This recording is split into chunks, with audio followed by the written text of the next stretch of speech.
आज हम लोग प्लेग्राउंड सेट करेंगे। तो योर फ्यूचर, यूथ का फ्यूचर कैसे हम लोग फुल प्रूफ करेंगे, हम लोग आज सीखने वाले हैं। तो सबसे पहली बात, वो दशक कोई और था, वो जमाना कोई और था जब हम लोग डिग्री लिया करते थे हाथों में और कंपनी के पास जाते थे। हमारे दादा उस समय का जमाना होगा, ठीक है। कुछ लोग बीटेक कर पाते थे, कुछ लोग आपके जैसा कोर्स कर पाते थे।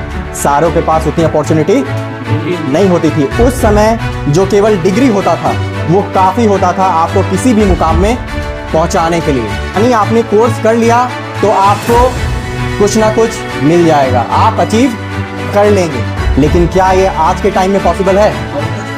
पॉसिबल है? पॉसिबल नहीं है। तो आज के टाइम में क्या अलग करना पड़ेगा? तो मैंने नाम दिया है कैश। क्या नाम दिया है? कैश। कैश क्या होता है? एजुकेशन, एटीट्यूड एंड ये तीनों चीज आपको एक्स्ट्रा लाना ही होगा, तो ही आपको कंपनी हायर करेगी। प्ले आप डिग्री देते थे, आपको जॉब में ले लिया जाता था। अभी आपका इंटरव्यू होता है, डिग्री तो सभी के पास है, मिनिमम क्राइटेरिया सबने फुलफिल कर लिया। आपके पास ये तीनों चीजें एक्स्ट्रा होनी चाहिए। तो आज के सेशन में हम यही सीखने वाले हैं कि ये तीनों चीज हम लोग अपने अंदर कैसे लाएंगे। How to cultivate these three things. Story of three seeds. Story of three seeds, तीन बीज की कहानी। आप लोग है ये स्टोरी। तो एक बार एक बूढ़े आदमी होते हैं, ठीक है, वो जैसे आप लोग को चुना गया है वैसे ही वो कुछ लोगों को चुनते हैं। तीन लोग, तीन बेहतरीन लोग, सारा क्वालिफाई। जैसे आपका यहाँ पे चुनने के लिए क्वालिफिकेशन सारा देखा गया, क्लास 12th में साइंस होना चाहिए, आपका इंटरेस्ट होना चाहिए, कुछ आपने एग्जाम दिया, आपको चुन करके यहाँ लाया गया है। लोग थे तीन, उन तीनों को एक एक बीज दिया। क्या दिया? बीज।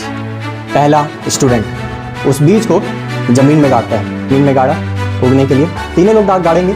सबसे पहले स्टूडेंट के बारे में बात करते हैं। वो जमीन में गाड़ता है। ये जो स्टूडेंट हमारा है वो इम्पेशेंट है। जैसे बहुत सारे बच्चे होते हैं इम्पेशेंट। मैं आया, मैंने पढ़ाई किया, एग्जाम दिया, रिजल्ट नहीं हुआ, ठीक है। पहले सेशनल में मार्क्स कम आ गए, पहले इंटरनल टेस्ट में मार्क्स कम आ गए। पहला स्टूडेंट बीज गाड़ा, देख रहा है कुछ भी नहीं जनरेट हो रहा, तो इम्पेशेंट हो गया। क्या हो गया?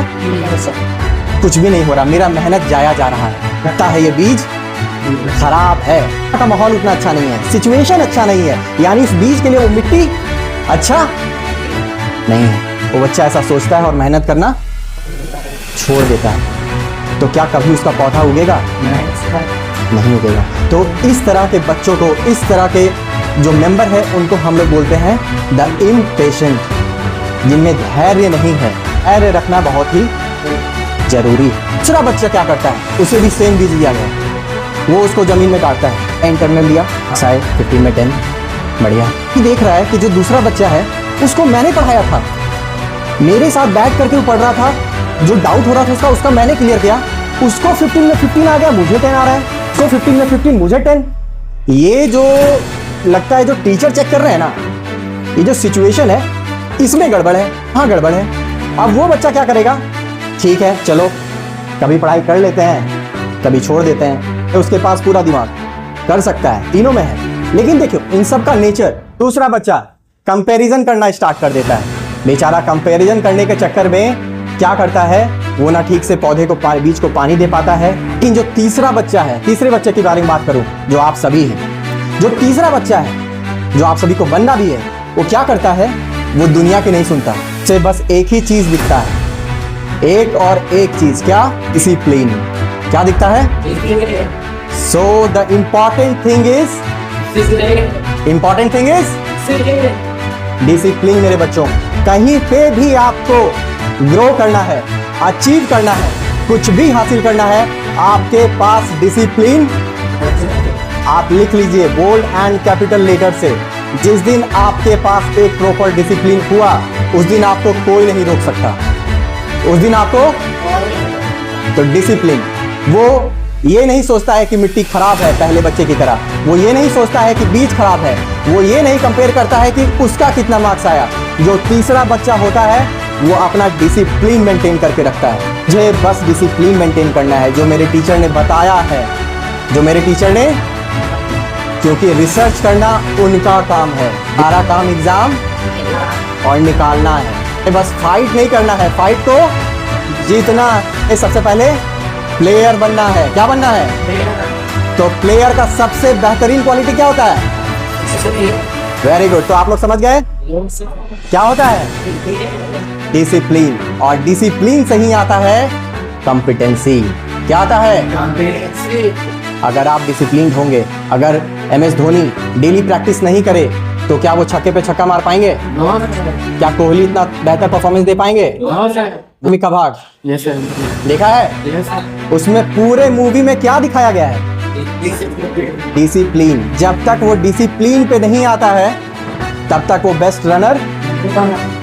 तो मेरे प्यारे बच्चों, आपको भी क्या फॉलो करना है? Discipline. Very good. Quitter, the impatient, वो क्या करता है? No visible growth, assume the seed is dead and quit.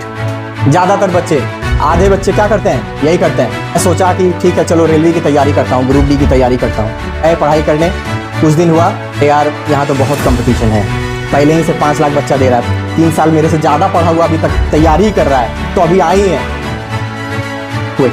अगर प्लेग्राउंड छोड़ के हट गए तो जीतने का तो सवाल। तो प्लेयर बन के प्लेग्राउंड में डटे रहना पड़ेगा। और दूसरा, डटा तो है, दूसरा डटा हुआ तो है, पर कंपेयर कर रहा है, डिसिप्लिन को फॉलो।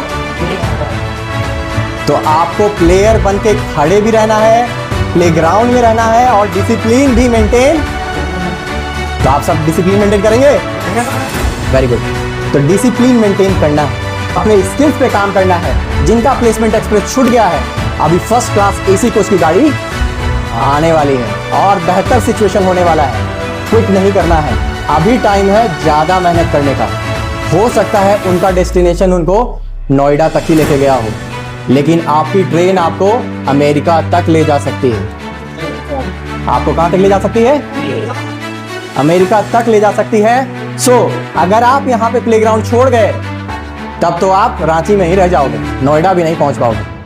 और अगर आप कंटिन्यूअस अपने स्किल के ऊपर काम करते रहे, अपने कम्युनिकेशन स्किल पे काम करते रहे, तो आप जरूर आगे जाओगे।